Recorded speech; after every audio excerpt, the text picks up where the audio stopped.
short stay here in Jordan. Our driver, maybe you met him before from yesterday, he's Faiz. And joined us also this morning, our police officer who also joined us. His name is Ashraf. So Abdul, Faiz and Ashraf will be with you till after tomorrow, till drop off to the borders. So first thing I would say, Ahlan wa Sahlan. Ahlan wa Sahlan in Arabic, you don't understand it, of course. Ahlan wa Sahlan. It is literally translated as welcome, but it is not simple as welcome, so it has specific meaning here in Jordan. We say Ahlan is family, Sahlan easy. So easily be a member of our family. You are welcome. So you said shukran. Shukran in Arabic means thank you. To say hello, our greeting is always peace. So we see Assalamu alaikum. Alaikum assalam. The answer, yes. Peace be upon you. So it works for all the times of the day. Morning, evening, you can say it anytime. So ahlan wa sahlan to Jordan. Welcome to Jordan. And hope you will enjoy the tour with us, hopefully. So heading now to Wadi Rum. In Wadi Rum we have a tour of about 2 hours, jeep tour actually, and then we'll have lunch there. Take it easy, slowly after the lunch, and heading to Petra. Petra will spend first night, then tomorrow morning we'll start the big day of visiting Petra. We have the whole day tomorrow. Sleep again in Petra after the visit, and after tomorrow, the last day, heading to the borders, but the other side, not the same borders. So a little bit, I will start talking. This is Aqaba. You know, it is the other part of Ayla or Eilat. It is our only gulf, our only port on the sea. It is called Aqaba because it is the last part of Jordan. Actually, Aqaba is like ankle. So it is our last part of Jordan, the last part which is our only port again. The other side you saw, you've been or you passed by Eilat, the other side, so it is just very close, just the other side. The Gulf of Aqaba, it connects actually 4 countries: Jordan, Israel, Egypt, and Saudi Arabia. So it is combining these 4 countries. Jordan, when we talk about Jordan, when I say Jordan, it is just, everybody knows it as Jordan, but the official name is the Hashemite Kingdom of Jordan. Hashemite Kingdom of Jordan. The Hashemite is the royal family, the king and the royal family. Kingdom, you know, kingdom, it is the regime. We have the king as head of authority, and we have the parliament. So it is monarchy with constitution and parliament. Of Jordan, the name comes from the river Jordan.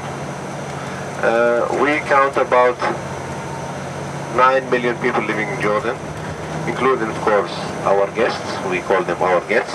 About 1/4 of refugees living in Jordan, especially lately from Syria and before from Iraq. So about 2 million refugees here in Jordan. Refugees mainly from Syria because of the war, and before that it was from Iraq. We are lucky about our neighbors, of course. North it is Syria, east is Iraq, west Israel, south is Saudi Arabia. And we say, luckily we don't have petrol, no oil here in Jordan, so that saves us a lot of trouble.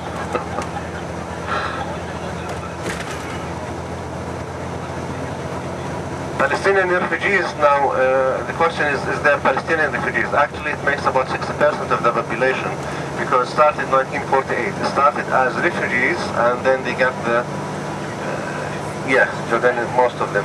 It was two waves actually. The first wave, 1948, the first war, and those people, they are totally Jordanians with passports, permanent passports, the same duties, same rights. But the second wave, 1967, the second war, they have temporary passports. So they settled down the first time and the second time. That causes Jordan actually, you know, when it is not expected, it was not planned to receive such numbers of people just suddenly. 1948, about 1 million people. 67 again, about the same number. And now with the Syrians, so that crushes actually that big pressure on the resources of the country, especially for water. Nowadays, you'll find the Syrians, we have the camps, the refugees camps near the border. But who stays in the camps, who stay in the camps, about 1/4, about 500,000 people. The rest, they are just scattered, they're just in the country, they live amongst us. So the schools, also for work, they sometimes, because as they lost everything, they may accept any wages, any salary, so that is causing us in a way problem. But of course it is humanitarian, so far it is everywhere actually, all around the world. But here in Jordan, as we are just the longest and the most close country to them, and even before the war, they will have good relations with Syria. I mean, Syria as people. So it is always good connections, and a little bit, we don't have, as I said, luckily we don't have oil, no petrol, but we have some, as natural resources, we have the phosphate that supports the economy, potash that comes from the Dead Sea. We are lucky that we have the Jordan Valley. It is because it is near the Dead Sea, it is very low, so it is hot, so agriculture, we can cultivate all around the year, right, and give them better chances to find jobs. We find Jordanians working, especially in the Gulf, Europe and everywhere, but mainly in the Gulf. And that's also a resource of income for the country. When guys work outside the country, they are sending money here. Syria, Jordan, which has the lowest point on earth, which is the Dead Sea, continuing down to Aqaba, Gulf of Aqaba, Red Sea, then to Africa, Ethiopia. It is just one huge, one big rift. We start from sea level, climbing up to about the desert Wadi Rum, about it varies between 500 to 600 meters of altitude. 1200 BC till about roughly 400 BC. The time of the three kingdoms east of Jordan. East of Jordan, when I say Jordan, I mean the river Jordan. East of Jordan, it was the three kingdoms, the Ammonites, Moabites, and Edomites. Ammonites, it is central Jordan, it is towards center and north. Then Moabites, sorry, I would distribute the map first. I have the map. Sorry, just give me a minute.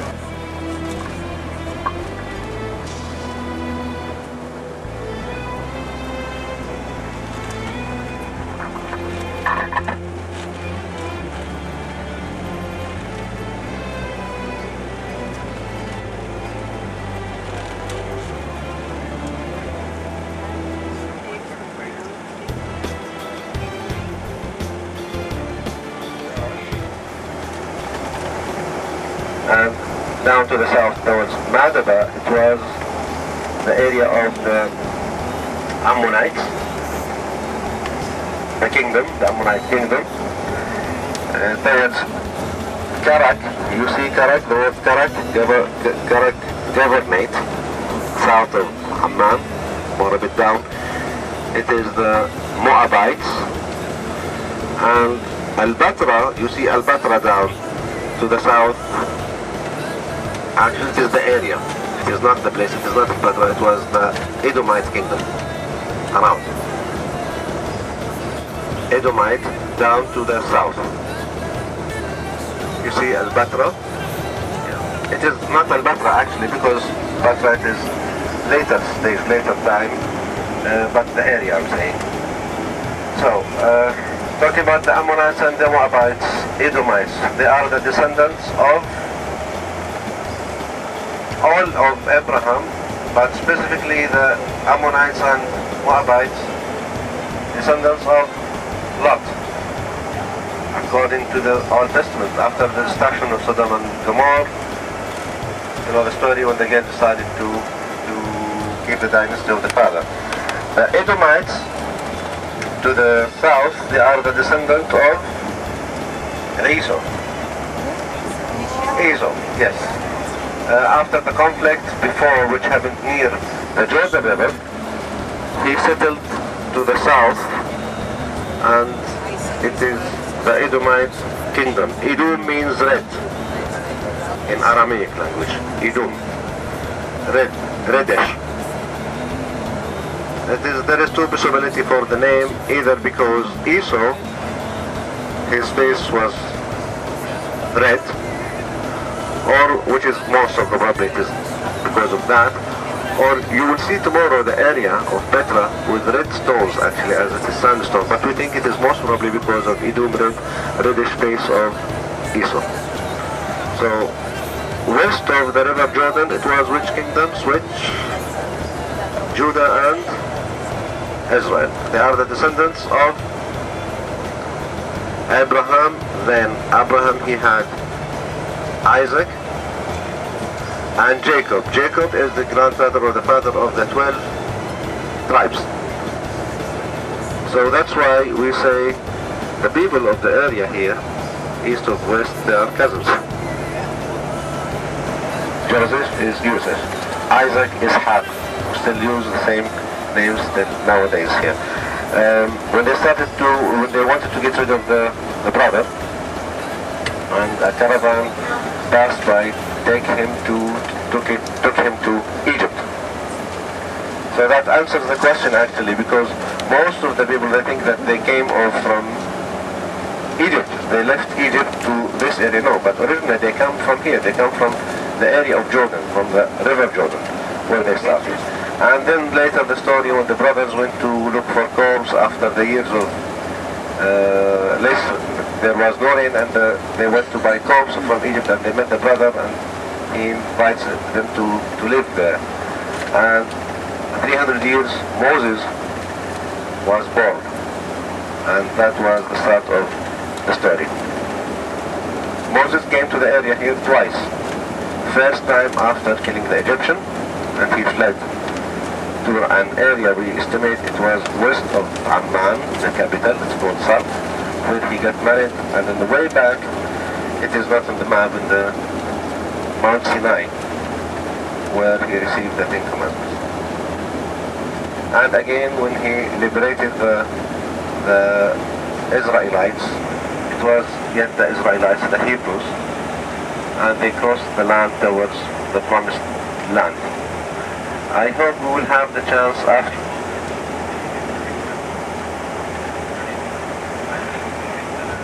It is an area we estimate here west of Amman. It is called Salt. Near the area. It is around near the river Jordan, east of the river Jordan. So 25 kilometers west of Amman. It is called. Maybe it is written Salt, S-A-L-T, but we pronounce it Salt. The city, actually where I was born. Israel down. Okay, normally or logically he should take the easy way down.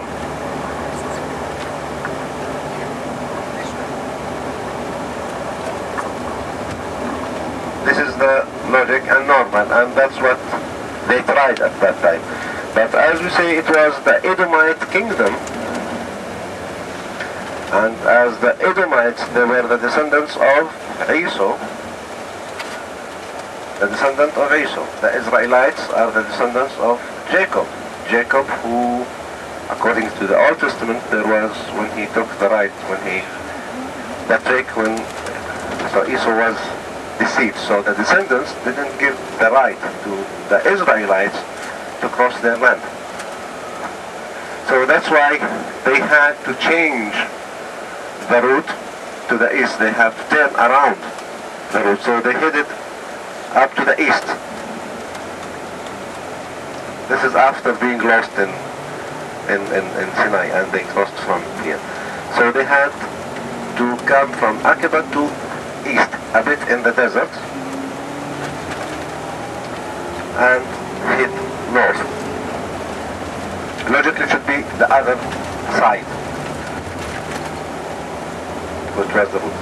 So they went this route, and today on the way to Petra, leaving Wadi Rum, we'll join again a bit of the route which we call it the Kingsway. But now we are doing it the same orientation, south, north.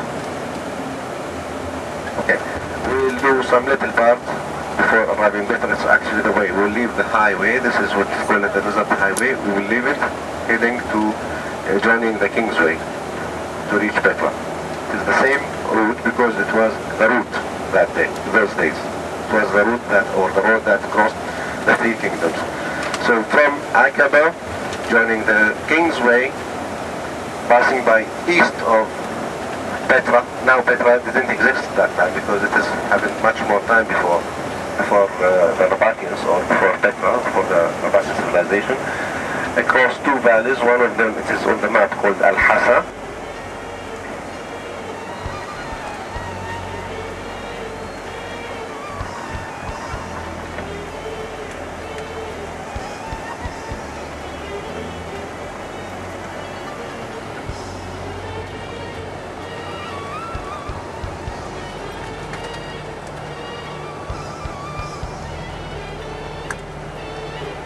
You see a big name, Government Tafila. East of it you see the blue line. It is the route which you call it the desert highway, and there is a town, it's called Al-Hasa. Can you see that point, Al-Hasa? Yeah, Al-Hasa, yes, there's a gasoline station, and there's a line going down, and there's a red route in the middle, in between. You see it? They had to cross, that's a valley, they had to cross it. So you see the Sea of Galilee, or Tiberias, it is the Sea of Galilee. Tiberias Lake in the north. It is where happened the miracle with the Gadarians, the possessed people in the New Testament, when Jesus Christ healed, cured the possessed men. It happened near Tiberias Lake. And from there he continued. He went down to the south, crossing what we call, it was the Decapolis, was a complex of Roman cities, 10 Roman cities. Irbid, you see a city called Irbid. There is on the map Jerash, there is Bella. From up to down, from the north heading the south. Generosity, hospitality, keeping the word, all the good things. This is what the word Bedouin represents. To say the truth, living in the desert, it is not, we don't find that much people as they used to be because of the temptations of urbanization and modern life. But the values we still have, the same values as it used to be.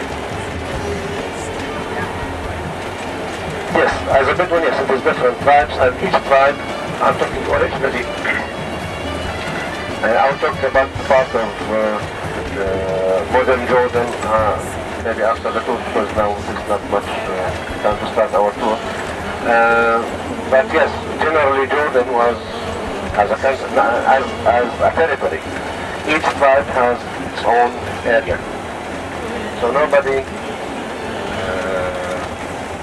interferes or just yes, nobody crosses the interest of others, with mutual, of course, understanding and respect.